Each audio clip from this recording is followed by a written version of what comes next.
kill my parents. Pardon me? Don't kill me. Were they shot? Yes. They were shot? Yes. Hey everyone, welcome back to the channel.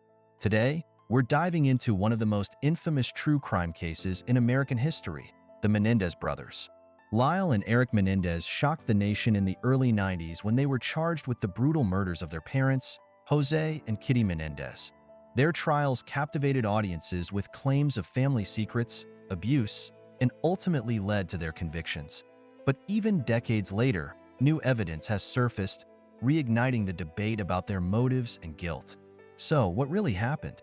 Stick around as we unravel the twists and turns of this notorious case.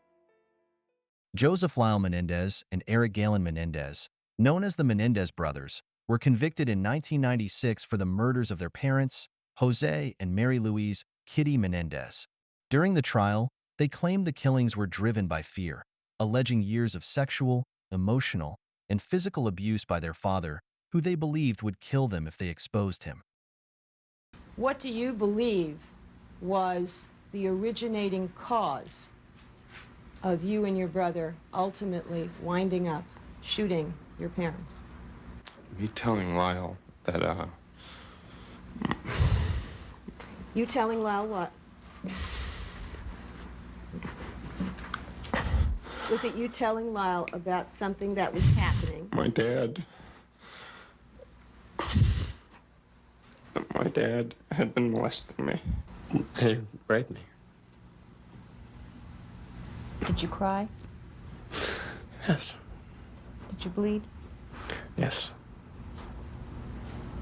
Were you scared? Very. However, the prosecution argued that their motive was to inherit their father's multimillion-dollar estate. Initially, they were tried separately, but both juries deadlocked, leading to mistrials. In the second trial, they were tried together, and the judge excluded the abuse claims from their defense. Both brothers were found guilty and sentenced to life in prison without the possibility of parole. Jose Enrique Menendez was born on May 6, 1944, in Havana, Cuba. At the age of 16, following the Cuban Revolution, he moved to the United States. Jose later attended Southern Illinois University, where he met Mary Louise "Kitty" Anderson. The couple married in 1963 and relocated to New York City, where Jose earned an accounting degree from Queens College. Their first son, Joseph Lyle Menendez, who goes by his middle name, Lyle, was born on January 10, 1968, in New York. After Lyle's birth, Kitty left her teaching career, and the family moved to New Jersey, where their second son, Eric Galen Menendez, was born on November 27, 1970, in Gloucester Township. The family settled in Hopewell Township, with both brothers attending Princeton Day School. In mid-1976, Lyle and Eric's cousin, Diane Vandermolen, came to stay with them. She later stated Lyle confessed to her that his father was sexually abusing him. Vandermolen claimed to have told Kitty what Lyle had said, but also claimed Kitty sided with her husband and said Lyle was lying. Vandermolen recalls that after Lyle confided in her, Kitty sent him upstairs, and she never heard anything further about the claim. According to the brothers, their father stopped abusing Lyle when he was 8 and began abusing Eric, who was 6 at the time.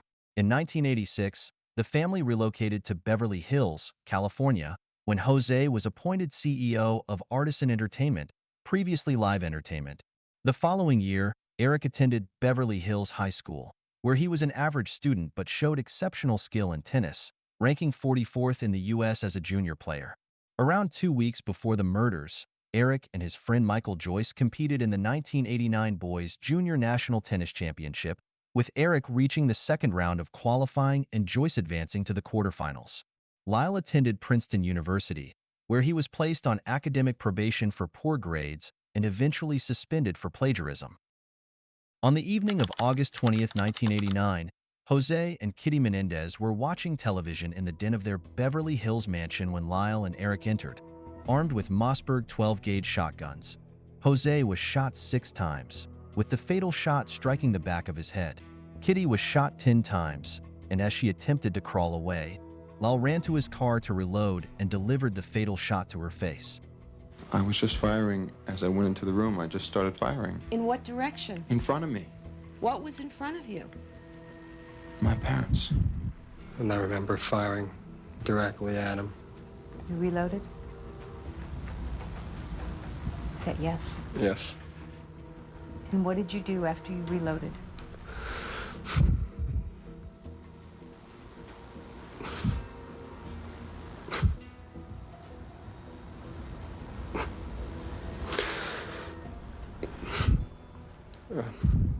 I ran around and shot my mom. After the killings, the brothers stayed in the house, expecting the police to respond to the sound of gunfire. When officers arrived, Lyle and Eric claimed they had been at a movie theater watching Batman and attending the Taste of LA festival at the Santa Monica Civic Auditorium during the murders.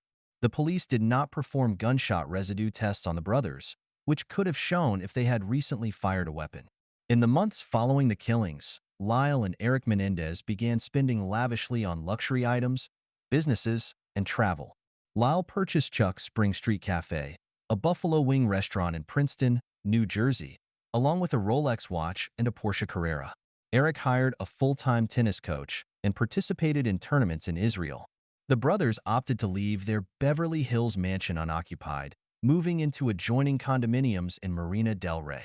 They indulged in expensive dining and took trips to the Caribbean and London, collectively spending around $700,000 before their arrests. Family members later disputed any connection between their spending and their parents' murders, asserting that their spending habits remained unchanged post-killings. Notably, they attended a New York Knicks game, appearing courtside in the background of a Mark Jackson trading card. During the early stages of the investigation, police focused on suspects with motives to kill Jose and Kitty Menendez, also exploring potential mob connections. As the investigation progressed, suspicion fell on the brothers due to their financial motives and extravagant spending.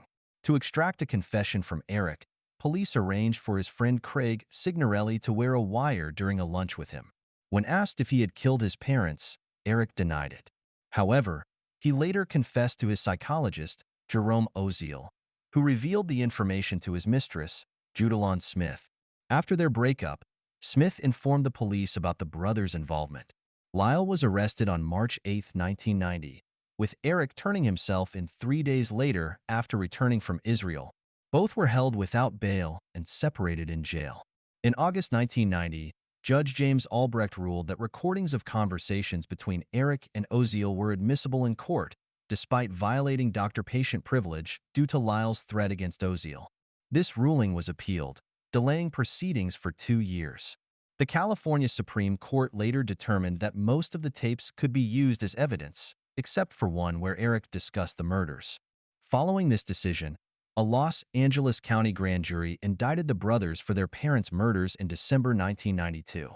The Menendez case gained international attention when Court TV broadcast the trial in 1993. The brothers, represented by defense attorney Leslie Abramson, claimed they killed their parents out of fear for their lives after enduring a lifetime of abuse, particularly sexual abuse from their father, who was characterized as a cruel perfectionist and pedophile. Their mother was portrayed as an enabling, selfish, mentally unstable alcoholic and drug addict who supported her husband's abusive behavior and was also violent toward the brothers.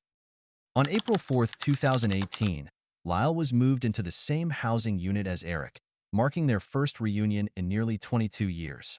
Overwhelmed with emotion, the brothers embraced and wept during their initial meeting in the housing unit.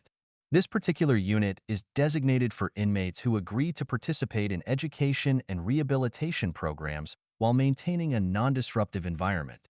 In May 2023, the brothers requested a new hearing by filing documents which are based on newly discovered evidence which allegedly proves that their father had also molested boy band member Roy Rossello. Now, and I remember this time we were in the house and Eric had to have lemon. Oh, yeah. And he wasn't being a spoiled brat about it or No, anything. He was yeah. just desperate. I remember the lemon thing. You Several do? times, oh yeah. And he would just fall apart. He was just like, oh my God. When we were at my dad's in Texas, he had to have a lemon, and my dad made fun of him. When he explained why he had to have it, it just... And he said it was the same way with ketchup. Yes. Because Eric was made to swallow the semen. he found out that if he used a lot of ketchup or lemons, it would make the taste in his mouth go away. And that's the story of the Menendez brothers, one of the most complex and controversial cases in true crime history. What do you think? Were they motivated by fear and years of abuse, or was it all about money and control? Let us know your thoughts in the comments below. If you found this video interesting, don't forget to give it a thumbs up and hit that subscribe button for more deep dives into the world of true crime. Thanks for watching, and we'll see you in the next one.